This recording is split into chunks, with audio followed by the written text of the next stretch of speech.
Hi, and a very warm welcome. My name's Ian Mack. In this session, we're going to consider another ballet story. This time, the ballet is Coppélia, one of the most famous ballets in the world today, and certainly in the top 10 list of most people's ballets. But what's the story? So let's find out. The ballet Coppélia was first created in 1870 in Paris, and it was composed by Leo Delibes.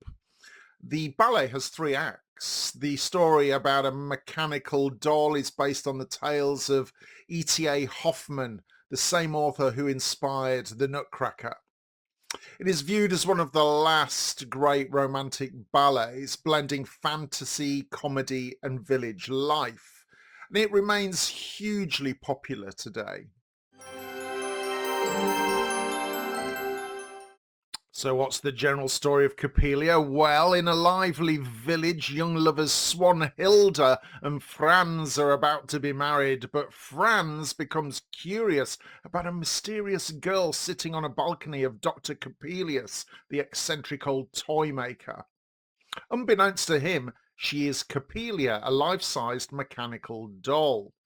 When Swanhilda and her friends sneak into the workshop, they discover Coppélia is not real.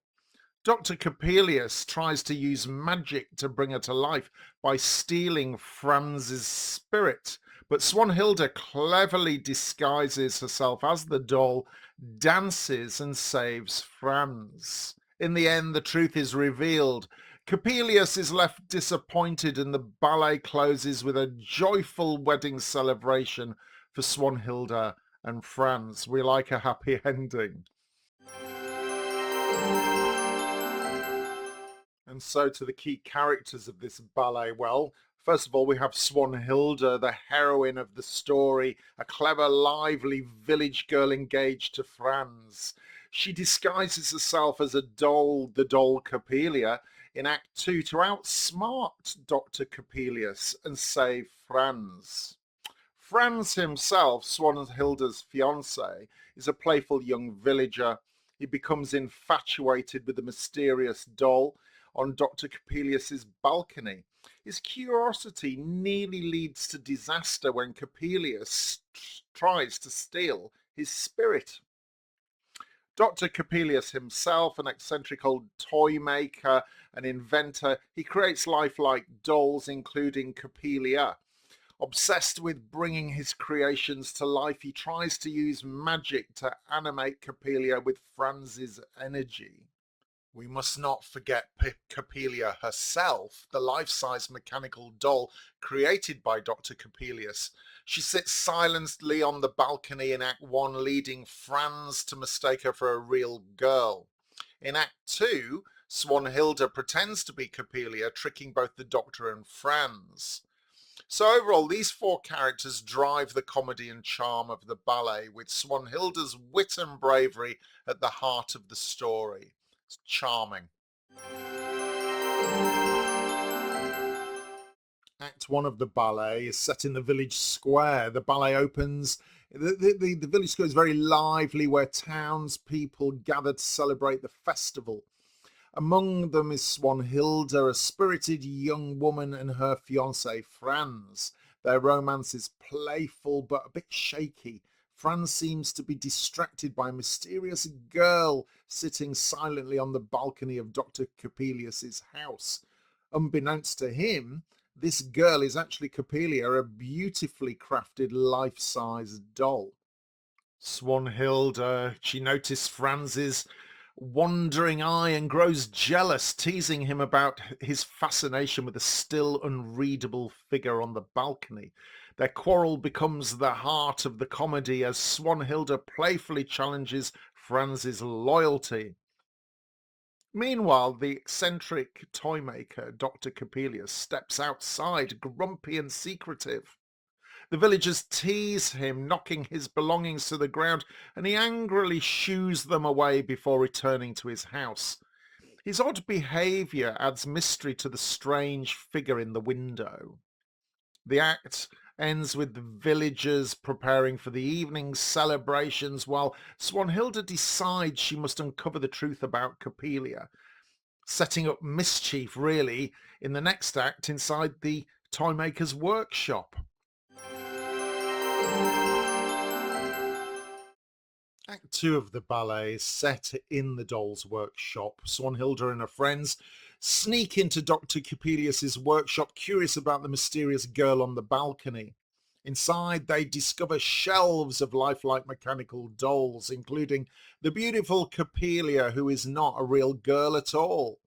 When Dr. Coppelius unexpectedly returns, the other girls flee, but Swanhilda hides. He captures Franz, who has also crept in, and prepares a spell to transfer Franz's spirit into Coppélia to bring her to life.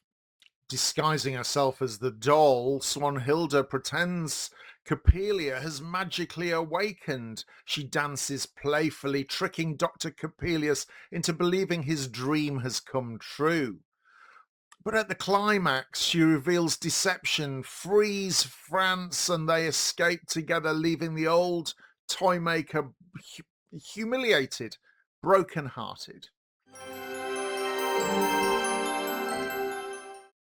The final act opens back in the village square, now decorated for a joyous festival and the wedding of Swanhilda and Franz.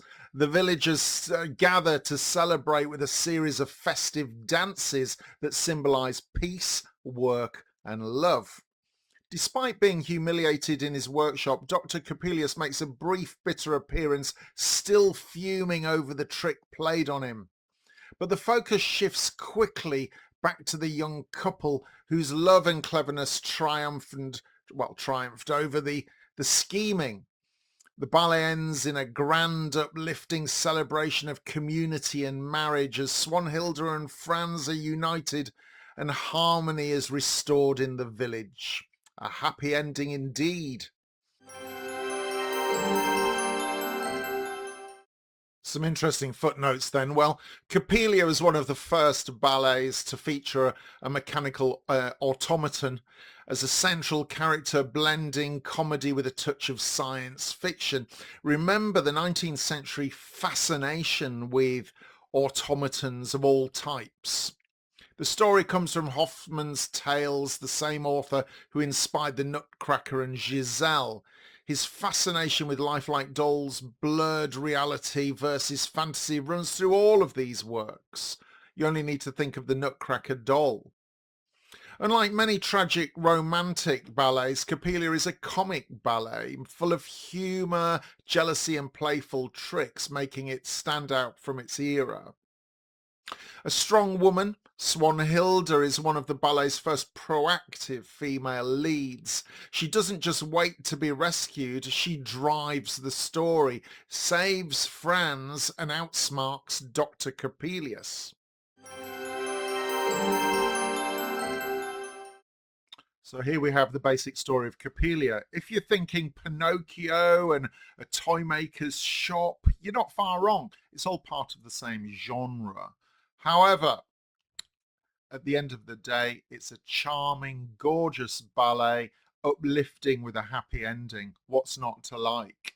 Please go and see it at a theatre if it's on near you. It is one of the top great ballets of the world. You will not be disappointed.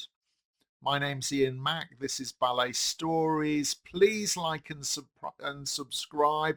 And until the next ballet story, remember, time is knowledge.